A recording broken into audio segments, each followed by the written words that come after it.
दिल्ली की सियासत में इस वक्त घमासान मचा है और दिलचस्प बात यह है कि जो आज हो रहा है उसकी आहट पहले ही सुनाई दे चुकी थी। जी हाँ, मशहूर कवि और पूर्व आप नेता कुमार विश्वास का पुराना बयान अब वायरल हो रहा है, जिसमें उन्होंने बिना नाम लिए ही बड़े राजनीतिक घटनाक्रम की भविष्यवाणी कर दी थी। और अब वही बात सच होती नजर आ रही है। जहां एक तरफ राघव चड्ढा और राज्यसभा में डिप्टी लीडर पद से हटाया गया, वहीं दूसरी ओर बयानबाजी, आरोप प्रत्यारोप और पुराना इंटरव्यू तक वायरल होने लगे हैं। क्या ये सिर्फ संगठनात्मक बदलाव है या अंदर ही अंदर चल रही बड़ी रणनीति का हिस्सा? नमस्कार, मैं दिव्या और आप देख रहे हैं CGNN लाइव। अब खबर को समझिए सिलसिलेवार तरीके से। पहला है, आम आदमी पार्टी ने राघव चड्ढा को राज्यसभा के डिप्टी लीडर पद से हटाकर डॉक्टर अशोक मित्तल को जिम्मेदारी सौंप दी है, जिसकी वजह बताई जा रही है पार्टी लाइन से अलग रुख और निष्क्रियता।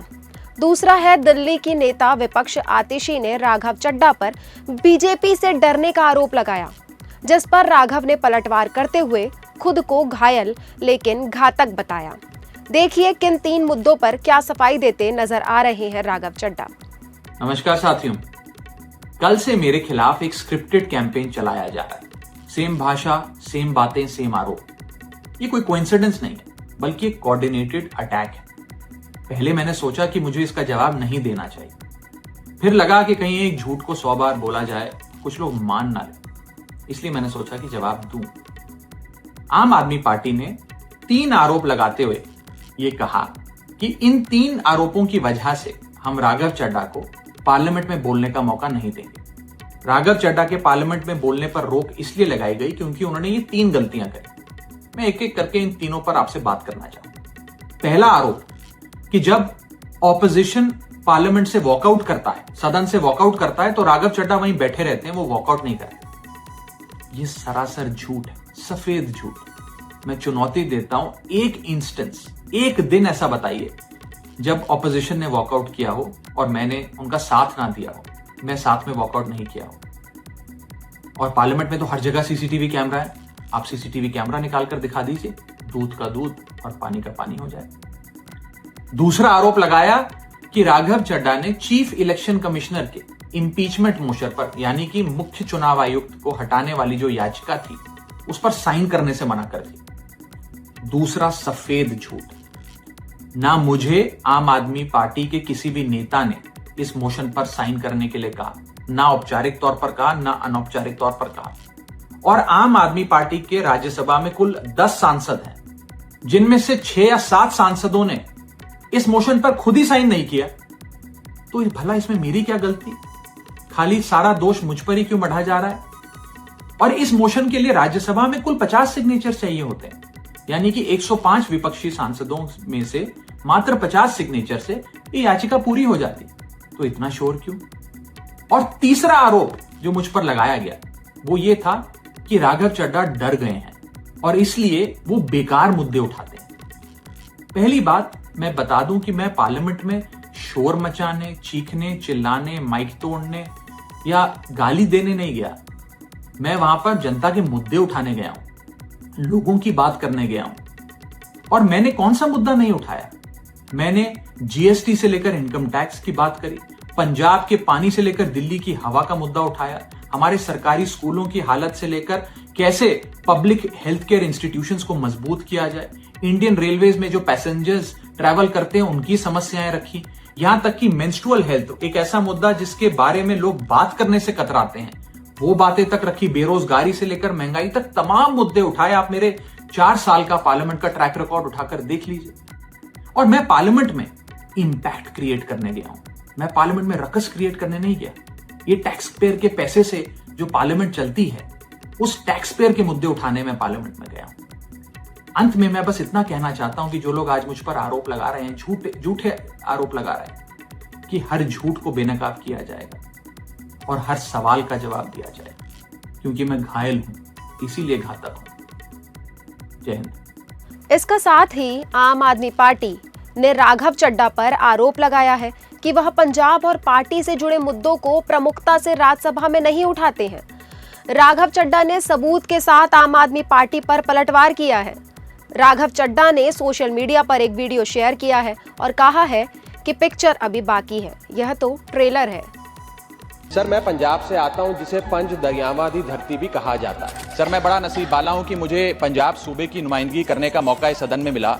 आज कई ऐसे गुरुद्वारा साहब हैं, जैसे कि श्री करतारपुर साहब, श्री पंजा साहब, श्री ननकाना साहब, जो पाकिस्तान में स्थित हैं। सर, आज मैं इस सदन के सामने एक मांग लेकर आया हूं कि ये दोनों मुल्कों की सरकारें मिलकर कॉरिडोर बनाएं, जिससे भारत से श्रद्धालु संगत श्री ननकाना साहब जी जा सके। Rework the agricultural pricing formula, यानी कि जब किसान खुले बाजार में अपनी फसल बेचने जाता है मैम, तो वहां पर एक मिनिमम रिजर्व प्राइस होना चाहिए, यानी कि उस प्राइस के नीचे किसान को उस रेखा के नीचे का दाम नहीं मिलेगा। इसकी एक ट्रेन है जो भटिंडा से बीकानेर चलती है। इस ट्रेन में ट्रेडर्स, व्यापारी, पिलग्रिम, श्रद्धालु नहीं जाते। कैंसर के मरीज जाते हैं भटिंडा और पंजाब के मालवा जिले से बीकानेर, ताकि अपना इलाज करा सके। सर, एयर पोल्यूशन सिर्फ दिल्ली का मुद्दा नहीं है, पूरे उत्तर भारत का मुद्दा है। पोल्यूशन तो सरहद समझता नहीं सर, लेकिन क्योंकि एयर पोल्यूशन का सारा दोष देश के किसान पर मढ़ा जाता है, आज मैं उस किसान की आवाज उठाना चाहता हूं। Legal guarantee to MSP in accordance with Swaminathan commission report. मैं अनुरोध करूंगा सरकार से कि उस लीगल गारंटी को देश के किसान को सौंपे। 5 नदियों वाला सूबा पंजाब, जो आज सर सबसे बड़ी मार झेल रहा है about the quality and the quantity of water.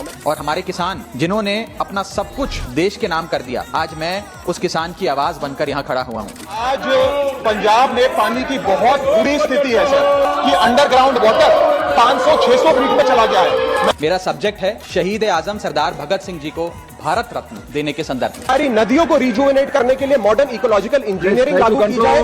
Universal access to safe drinking water खास तौर पे पंजाब में लागू किया जाए। मैं जिस विषय के बारे में बोलना जा रहा हूं वो हम पंजाबियों और पंजाब के दिल से जुड़ा हुआ मुद्दा है। My subject is demand for bringing back the royal throne of Maharaja Ranjit Singh ji. Punjab में 2 अंतर्राष्ट्रीय हवाई अड्डे हैं, एक मोहाली में, एक अमृतसर में, और ये दोनों अंतर्राष्ट्रीय हवाई अड्डे सिर्फ नाम के इंटरनेशनल एयरपोर्ट हैं सर। यहाँ अंतर्राष्ट्रीय एयरलाइंस ना के बराबर ऑपरेट करती हैं और इंटरनेशनल फ्लाइट्स भी ना के बराबर उड़ती हैं। आज पंजाब की अलग अलग योजनाओं के हजारों करोड़ रुपए जो केंद्र ने हमें देने थे वो रुके हुए हैं। रूरल डेवलपमेंट फंड का 5600 करोड़, मंडी डेवलपमेंट फंड का 1100 करोड़, नेशनल हेल्थ मिशन का 1100 करोड़, समग्र शिक्षा एजुकेशन का 180 crore, special assistance for capital creation का 1800 करोड़। केंद्र सरकार से अपील करता हूं कि हमारा फंड हमें जारी किया जाए। मेरा मंत्री जी से सवाल यह है कि क्या श्री अनंतपुर साहब को हेरिटेज सिटी का दर्जा देकर और वहां स्पेशल फंड्स देकर विकास कार्य कर उसे एक विश्व प्रसिद्ध हेरिटेज सिटी बनाने के लिए अगर कोई कदम माननीय वित्त मंत्री जी उठा रहे हैं। And Punjab is not asking for charity, Punjab is asking for justice. Sir, if Punjab can be the backbone of India's food security for 50 long years, अगर पंजाब देश की फूड सिक्योरिटी की रीढ़ की हड्डी हो सकता है, तो आज देश को पंजाब की मदद करनी चाहिए, पंजाब के साथ खड़ा होना चाहिए। अब इसी बीच कुमार विश्वास का एक 1.5 साल पुराना इंटरव्यू वायरल हो रहा है, जिसमें उन्होंने बिना नाम लिए ही राघव चड्ढा पर कार्रवाई होने की भविष्यवाणी कर दी थी। आम आदमी पार्टी के संस्थापक सदस्य रहे मशहूर कवि कुमार विश्वास ने एक पॉडकास्ट में दिए इंटरव्यू में राघव चड्ढा पर कार्यवाही की भविष्यवाणी की थी। वहीं अब जब चड्ढा पर यह कार्रवाई हुई तो कुमार विश्वास का 1.5 साल पुराना वीडियो खूब वायरल हो रहा है। चलिए जानते हैं कि आखिर कवि कुमार विश्वास ने क्या कहा था उस वीडियो में। अब अगला शिकार कौन है? अगला शिकार वो बालक है जो खुद नहीं पैदा करा, इसकी कुछ औकात भी नहीं है, पर वो थोड़ा लोकप्रिय हो गया है, हीरोइन से ब्याह कर लिया है, रील दिखने लगी। ये नहीं दिखना चाहिए, दिखेगा नहीं, दिख भी नहीं रहा हो। मैंने जब हुआ था मैंने तभी कह दिया, मैंने ये गया इसको नहीं छोड़ेगा। उनकी शादी पे हमको बहुत बधाई आई। नहीं, मैंने कहा इसको छोड़ेगा नहीं इसको आप निश्चित रूप से, क्योंकि आप इतने ज्यादा डरे हुए हैं भाई कि आपको आभा बर्दाश्त ही नहीं है किसी की भी। वीडियो में कुमार विश्वास ने साफ तौर पर अगला शिकार राघव चड्ढा को बताया है। उन्होंने साफ कहा है कि अगला शिकार वह बालक होगा जिसकी खुद की कोई औकात नहीं, बस वह लोकप्रिय हो गया है। कुमार कहते हैं कि उस बालक ने हीरोइन से शादी कर ली है।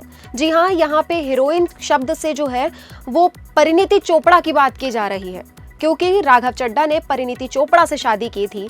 तो इसी को कोट करते हुए कुमार विश्वास ने कहा है कि उस बालक ने हीरोइन से शादी कर ली है और सोशल मीडिया पर रील दिखने लगी है, यानी वो उनकी जो रील है, फॉलोइंग है, वो बढ़ रही है। यही नहीं दिखना चाहिए।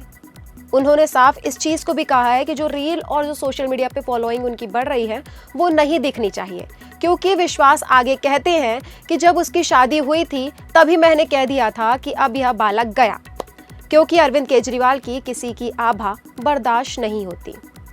सीधा सीधा कुमार विश्वास भी अरविंद केजरीवाल पर निशाना साधते हुए इसमें नजर आ रहे हैं। इसी बीच दिल्ली विश्वविद्यालय के एक कॉलेज में हिंदी के associate professor doctor Vijendra Singh Chauhan, जो कि मॉक इंटरव्यू में पैनल में अपनी भागीदारी और सोशल मीडिया पर अपनी वैचारिक टिप्पणियों के लिए जाने जाते हैं, वे भी राघव चड्ढा को लेकर टिप्पणी करते हुए नजर आ रहे हैं, जिसमें उन्होंने कहा है कि यह एक स्ट्रेटजी है। जी हाँ, उन्होंने राघव चड्ढा की इस चीज को, जो ये मामला हो रहा है, उसे एक स्ट्रेटजी बताया है। उन्होंने साफ तौर पर राघव चड्ढा और अन्य समकालीन राजनेताओं के संदर्भ में कहा है कि सोशल मीडिया पर एल्गोरिदम सेट करने, यानी एल्गोरिदम के दम पर छवि बनाने की बात कही है। आप भी जरा नजर डालिए और समझिए कि आखिर उन्होंने किस एल्गोरिदम स्ट्रेटजी की बात कही है। राघव चड्ढा किस पार्टी से निकले, किस में जा रहे हैं, इसे जाने दीजिए। बस पिछले कुछ दिन की अपनी स्क्रोलिंग याद कीजिए। वो एयरपोर्ट के समोसे का सवाल, वो आपके फोन में इनकमिंग का सवाल, या 28 दिन के बिल का सवाल, या मिनिमम बैलेंस का सवाल। उनके पॉलिटिक्स को मत देखिए, बल्कि उस पैटर्न को देखिए जो पिछले बीते महीनों में बन रहा है। आपके मतलब के issues, relatable topics, perfect timing. लेकिन असल बात यह है कि आपके पास सजेशंस में बार बार राघव चड्ढा क्यों आ रहे थे, बार बार रिकमेंडेशन में क्यों आ रहे थे, पीआर एजेंसी लॉन्च जैसा क्यों दिखाई दे रहा है। Forget about political rallies, India is now witnessing algorithm launches. This is not just about a random thing, it looks like a product launch strategy. Identify the mass pain points और फिर उसको package कीजिए emotionally, और finally उसको लगातार consistently drop कीजिए ताकि algorithms और एम्पलीफाई करें, रीच ग्रो करे, रिकॉल बिल्ड हो, रेलेवेंस जो है उसको इंजीनियर किया जाए। वो जमाना गया जब नेता जमीनी मेहनत से बनते रहे होंगे।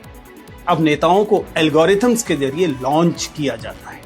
जैसे स्टार्टअप्स अपने ऐप लॉन्च करते हैं, ठीक वैसे ही पब्लिक फिगर्स को अब आपकी फीड में लॉन्च किया जा रहा है। So if you want to predict the future, don't watch speeches, don't watch debates. अब आपको देखना है कि एल्गोरिथम्स किसे लॉन्च करना है, एल्गोरिथम्स क्या चीज, कौन सा चेहरा, कौन सा प्रोडक्ट आपके फेस पे बार बार फेंक रही है। मान लीजिए कि भविष्य में बस वही लॉन्च होने वाला है। These are algorithm launches of political leaders. अब सवाल ये है, क्या यह अंदरूनी मतभेद है या एक सोची समझी चाल? निष्कर्ष यही है कि राजनीति में कुछ भी संयोग नहीं होता, हर कदम के पीछे रणनीति होती है। आप क्या सोचते हैं? कमेंट में जरूर बताएं। वीडियो को लाइक करें और शेयर करें ताकि हर कोई इस सियासी कहानी को समझ सके। फिर होगी मुलाकात नई खबर के साथ, तब तक बने रहें CGNN लाइव के साथ। धन्यवाद।